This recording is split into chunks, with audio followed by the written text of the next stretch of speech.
नमस्ते दोस्तों, मैं मौर्य वर्षा आपके अपने YouTube चैनल पर स्वागत करती हूँ। आज हम पीएचडी के लिए जो सिनॉप्सिस होता है या शोध आराखड़ा होता है वह कैसे बनाया जाता है या किन किन मुद्दों को लेकर वह बनाया जाता है उन पर हम चर्चा करने वाले हैं। ठीक है, तो चलिए शुरुआत करते हैं। पहले तो एक बात आपको याद रखनी है यहाँ पर कि अलग अलग यूनिवर्सिटी के अलग अलग जो नियम होते हैं, रूल्स होते हैं, और उस विश्वविद्यालय या यूनिवर्सिटी के वेबसाइट पर जाकर आपको चेक करना है कि आपको पहले मीटिंग में ही सिनॉप्सिस सादर करना होता है या बाद में आपको समय मिलता है या दिया जाता है। ठीक है, ये आपको पहले देख लेना है, फिर उस तरह से आप अपना जो शोध आराखड़ा बना सकते हैं। अब शोध आराखड़ा बनने से पहले एक बात आपके दिमाग में स्पष्ट होनी चाहिए कि आपने विषय कौन सा लिया है या विषय पहले तय करना होता है।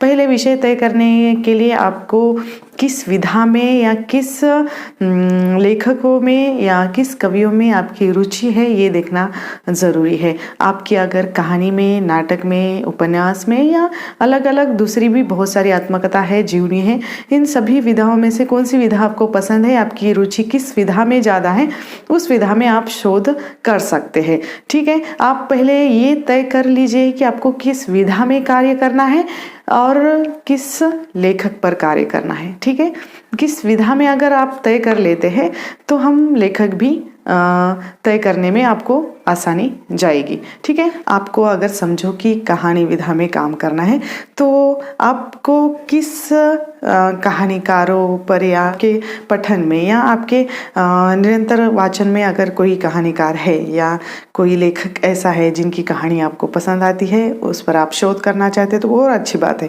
नहीं है तो जो कहानी का विकास क्रम चलते आ रहा है, आधुनिक काल में बहुत सारी लेखिकाएं हैं जो कहानियाँ लिख रही है। मैं उदाहरण तौर पर आपको बता रही हूँ। तो बहुत सारे लेखक भी हैं जो कहानियाँ लिखते हैं, उनमें से कोई भी एक रचनाकार लेकर भी आप अनुसंधान कर सकते हैं या विषय ले सकते हैं। अब विषय कैसा लेना है वह आपके गाइड आपको बता ही देंगे, लेकिन किसी किसी यूनिवर्सिटी में गाइड देने से पहले ही आपको पूरा जो शोध आराखड़ा बनाना होता है। ठीक है, तो पहले विषय आपको तय करना है किस विधा में लेना है, किस विधा के अंतर्गत किस लेखक पर कार्य करना है।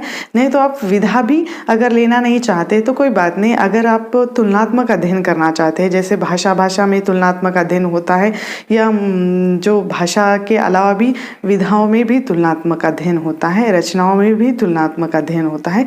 एक लेखिका की एक रचना और दूसरी लेखिका की दूसरी रचना, इसमें भी आप तुलनात्मक कर सकते हैं। विषय अनेक को हो सकते हैं, उसके लिए हम अलग से वीडियो भी बना सकते हैं।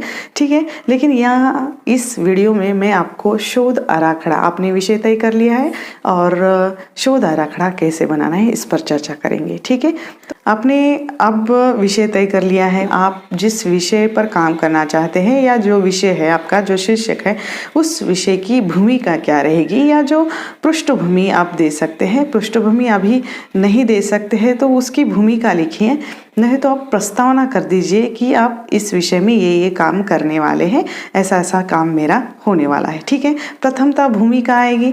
भूमिका होने के बाद विषय का महत्व आएगा, यानी आप जो अनुसंधान कर रहे हैं, जो आपका विषय है, जो आपका शीर्षक है, उस विषय का महत्व क्या है, उसकी उपयोगिता क्या है। अगर वह सामाजिक उपयोगिता है या स्त्रीवादी है या जो शैक्षणिक उपयोगिता है, जो कुछ उसकी उपयोगिता है वो आपको देनी है। यानी पहले आपने अनुसंधान किया ही नहीं, लेकिन एक कल्पना मात्र पहले आपने कल्पना करनी है, यानी पूर्व जो प्लान होता है वो पूर्व प्लान बनाना है कि इस विषय की ये उपयोगिता हो सकती है, इस पर मैं कार्य करने वाला हूँ।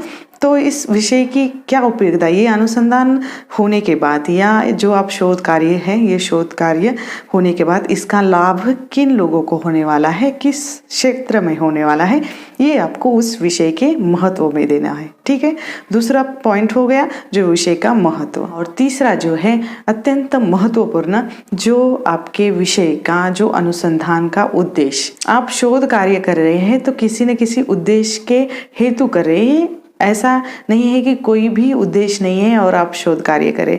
ऐसा कोई भी कार्य नहीं होता कि जो बिना उद्देश्य से किया जाए। लेकिन आपका उद्देश्य वहाँ नहीं लिखना है, आपको उस विषय का उद्देश्य लिखना है। यानी जो आप कार्य कर रहे हैं, शोध कार्य कर रहे हैं, अनुसंधान कर रहे हैं, उस अनुसंधान का उद्देश्य क्या रहेगा अध्ययन करते समय। यानी आपके सामने उद्देश्य क्या रहेगा अनुसंधान करते समय, तो उन उद्देश्यों को आपको उस तीसरे पॉइंट में लिखना है। ठीक है, ये आपको याद रखना है। जो भी आप पॉइंट लिख रहे हैं उसमें आपका उद्देश्य आना चाहिए, यानी अनुसंधान का उद्देश्य। ये तीसरा पॉइंट हो गया। ठीक है, अगला जो पॉइंट है पूर्ववर्ती शोध कार्य या पूर्वगत शोध कार्य। ठीक है, कि आपने जो विषय लिया है उस विषय से संबंधित या उस शीर्षक से संबंधित, जो आपका शोध शीर्षक है उस शीर्षक से संबंधित यूनिवर्सिटी के या जो वेबसाइट पर रहती है या साइट पर आपको बहुत सारे विषय मिल जाएंगे। उस पर आपको जाकर देखना है कि इस विषय में, मैंने जो विषय लिया है उस विषय में पहले भी किसी ने कार्य किया है क्या। अगर किए हैं तो उन सभी की जो सूची होती है वह देनी होती है कि इस तरह के इसमें जो अनुसंधान हुए हैं इन लोगों ने किए हैं और मैं कुछ अलग इससे करने वाला हूँ, ये आपको देना होता है। पूर्वगत जो शोध कार्य होता है उससे हटकर आपको शोध कार्य करना होता है। इसीलिए ये दिया जाता है कि अनुसंधान करते समय मेरे विषय पर बहुत सारे लोगों ने कार्य किया है लेकिन अलग दृष्टि से किया है, मैं अलग दृष्टि से करने वाली हूँ। तो आपको ये दिखाना है कि मैंने जो शोध विषय लिया है उस शोध विषय में बहुत सारे लोगों ने कार्य किया है। अगर नहीं कार्य किया है तो और अच्छी बात है, अगर किया है तो आपको वह देना होता है। ठीक है, इन लोगों ने ये किया है और मैं इससे कुछ अलग देने वाला हूँ। आपका ये प्रश्न हो सकता है कि आप पूछेंगे कि मैडम हमें कैसे पता चलेगा कि हमने जो विषय लिया है उस विषय पर कार्य हुआ है या नहीं। आप इसके बारे में अपने जो शोध निर्देशक हैं या गाइड से चर्चा कर सकते हैं या यूनिवर्सिटी के या जो विश्वविद्यालय के साइट पर जाकर चेक कर सकते हैं कि मैंने जो विषय लिया है इस पर शोध कार्य हुआ है या नहीं। ठीक है, तो आपको ये सर्च करना पड़ेगा या ढूंढना पड़ेगा। ठीक है, अगला जो पॉइंट है व्याप्ति और सीमा, ये बहुत ही महत्वपूर्ण है। अगर आपने विषय लिया है, विषय की व्याप्ति और सीमाएं ये आपने तय नहीं किए तो आप भटक सकते हैं। ठीक है, इसके लिए आपकी जो सीमा रेखा है पहले से तय होनी चाहिए, विषय की व्याप्ति भी तय होनी चाहिए। अब समझिए कि मेरा जो विषय है हिंदी लेखिकाओं की आत्मकथाएं एक अनुशीलन। ठीक है, अब इस विषय की व्याप्ति रहेगी कि मैंने जो 2000 से 2015 तक की जितनी भी हिंदी की लेखिकाएं हैं उन सभी लेखिकाओं की आत्मकथाएं ली हैं। मैं अनुसंधान करते समय 2015 के बाद अगर आत्मकथा आती भी है, लेखिकाओं की प्रकाशित भी होती है, तो मैं उन लेखिकाओं की आत्मकथाओं को नहीं लूंगी अपने अनुसंधान में, उससे पहले की ही आत्मकथाओं को लूंगी। ठीक है, ये मेरे विषय की सीमा हो गई कि उसके आगे की मैं आत्मकथा नहीं लूंगी, यानी मेरी सीमा जो है वह तय हो गई है। और व्याप्ति आपको उस विषय के अंतर्गत ही जो कुछ आपको शोध कार्य करते समय मिलता है, आपको लगता है उसमें देना है, उसी विषय के अनुसार ही उसकी व्याप्ति बढ़नी चाहिए। अलग आप विषय से हटकर कुछ भी उसमें लिख नहीं सकते, आपको पहले ही देना होता है कि मैं इस विषय के अनुसार या इस विषय से मिलता जुलता ही जो कुछ है वह अनुसंधान में देने का प्रयास करूँगा। मैंने जो 2015 तक सीमा रेखा तय की है तो उसके आगे की मैं नहीं लूँगी। ये आपके लिए सीमा रखें क्योंकि आप भटक नहीं सकते, आपके लिए वह जो सीमा तय होती है इसके आगे आप नहीं जा सकते। ठीक है, इसीलिए आपको ये तय करना होता है कि मेरा विषय यहाँ से यहाँ तक ही रहेगा, इसके आगे मैं नहीं बढ़ूंगी, वही उसी में मेरा कार्य होगा। ठीक है, तो ये आपको याद रखना है। चलो अगला पॉइंट देखते हैं। अगला जो पॉइंट है अनुसंधान की पद्धतियाँ। ठीक है, अब अनुसंधान का विषय लिया, उसकी व्याप्ति तय हो गई, उसके उद्देश्य अपने तय किए हैं, उसका महत्व भी बता दिया, पूर्वगत शोध कार्य क्या है वो भी ढूंढ लिया और अलग दृष्टि से आप कार्य करने के लिए लग गए। अब लग जाने के बाद अनुसंधान के लिए आपने किस पद्धतियों का प्रयोग किया है ये भी आपको पहले ही बताना होता है। हाँ, ज़्यादातर हिंदी साहित्य में या कोई भी जो साहित्य होता है, साहित्य में अगर आप अनुसंधान कार्य करते हैं तो जो पद्धतियाँ आती है वह आलोचनात्मक होती है, व्याख्यात्मक होती है, मननात्मक होती है, ठीक है, विवेचनात्मक होती है। अगर इनमें से किन जो पद्धतियों का प्रयोग करके आप अनुसंधान कार्य करने वाले हैं उन पद्धतियों का उल्लेख यहाँ शोध आराखड़े में है, उसमें आपको देना होता है, यानी किन पद्धतियों का आप इसमें प्रयोग करने वाले हैं, ठीक है। ये एक पॉइंट हो गया कि अनुसंधान की पद्धतियाँ, तो पद्धतियों के नाम आपको उस जो शोध रूपरेखा है या आराखड़ा है उसमें आपको देनी होती है, ठीक है। अगला जो पॉइंट है ये अत्यंत महत्वपूर्ण है, आपके शोध आराखड़े की जो विभागनी हम उसे कह सकते हैं या अध्याय के अनुसार आपका जो विभाजन होता है वह होता है, यानी आपके जो अध्याय हैं वह होते हैं। आप अनुसंधान का जो विषय है उसमें किन अध्यायों में आप कार्य करना चाहते हैं उस अध्याय के अनुसार आपको आगे कार्य करना होता है, इसलिए वह रूपरेखा आपको पहले से बनानी होती है, यानी आप उसे अंग्रेजी में चैप्टर कह सकते हैं, यानी चैप्टर के नाम आपको देने होते हैं। अगर आपका ये विषय है कि हिंदी सिनेमा में हिंदी के अनेकों रूप एक अनुशीलन, ठीक है, तो इसमें आपको देना पड़ता है कि हिंदी के लिए ये जो सिनेमा है या जो मीडिया के साधन हैं या जो चित्रपट ग्रह है उन सभी में हिंदी का कैसा रूप है, वह कहाँ से शुरुआत होती है, किस तरह होती है और किस तरह की बोली जाती है, इसकी संकल्पना आपको पहले अध्याय में स्पष्ट करनी होती है। उस तरह से आपको पहला अध्याय, द्वितीय अध्याय, तृतीय अध्याय, चतुर्थ अध्याय और 5, तो इस तरह अध्याय को आपको विभाजन करना होता है। कम से कम 4-5 अध्याय आपके होने चाहिए। आपका विषय किस तरह है उस हिसाब से आपको अध्याय का जो विभाजन करना होता है। और अगर आप लेखिका पर या किसी एक लेखक पर कार्य करते हैं तो पहला अध्याय उनका युग काल या जो विधा का जो आरंभिक रूप होता है तो वह आता है, यानी विधा का उद्भव और विकास आता है और किन युगों में लेखिका ने या लेखक ने शुरुआत की है उनका काल आता है और उनके समकालीन जो रचनाकार होते हैं उनकी भी रचनाएं पहले अध्याय में आती है। और दूसरा अध्याय उनका व्यक्तित्व, कृतित्व, यानी उनका जीवन परिचय से संबंधित दूसरा अध्याय आता है। फिर उनका जो साहित्य है, आपने जो कथा साहित्य लिया है या काव्य साहित्य लिया है उनका विवेचन आगे आपको शोध कार्य में देना होता है।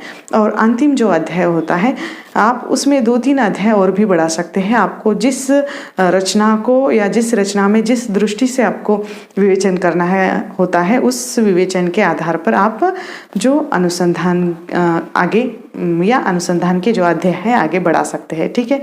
कोई स्त्रीवादी दृष्टि से करता है, कोई आदिवासी विमर्श की दृष्टि से करता है, अलग अलग दृष्टि से आप अध्याय का विवेचन कर सकते हो, ठीक है। आप किस दृष्टि से कार्य करना चाहते हैं उस दृष्टि के हिसाब से आपका पहला अध्याय आएगा, फिर आगे उसी हिसाब से आपको चलना होता है, ठीक है। अंतिम जो अध्याय होता है जो उपसंहार या निष्कर्ष होता है, उपसंहार में आपको उस अध्याय या उस अध्याय का जो सारांश दिया जाता है या बहुत सारे लोग उसमें निष्कर्ष भी देते हैं, ठीक है। जो कुछ आपके अनुसंधान के निष्कर्ष निकलते हैं, जो कुछ उपयोगिता निकलती है वह आपको उस अंतिम जो अध्याय होता है उपसंहार का उसमें दिया जाता है। और इसके बाद जो संदर्भ सूची, संदर्भ ग्रंथ सूची जो कुछ है आपकी वह देनी होती है, ठीक है। आप शोध आराखड़ा लिखते समय सिर्फ अध्याय के नाम स्पष्ट लिखिए और उसमें उस अध्याय के अंतर्गत क्या आप देने वाले हैं वह आपको लिखना होता है, ठीक है।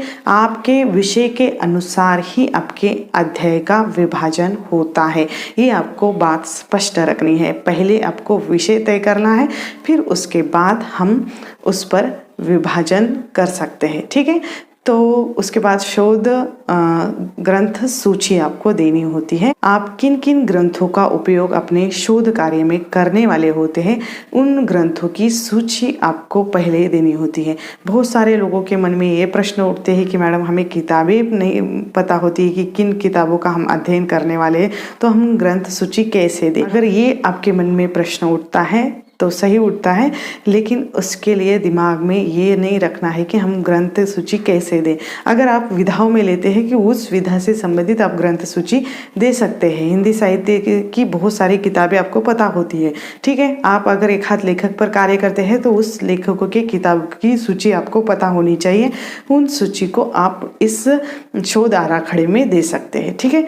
तो आपको समझ में आ गया कि किस तरह शोध आराखड़ा बनाना होता है। पहला पॉइंट जैसे मैंने बताया आपको भूमिका, ठीक है। दूसरा जो विषय का महत्व, तीसरा पूर्वगत शोध कार्य, चौथा अनुसंधान के उद्देश्य, उसके बाद अनुसंधान की व्याप्ति सीमा, ठीक है।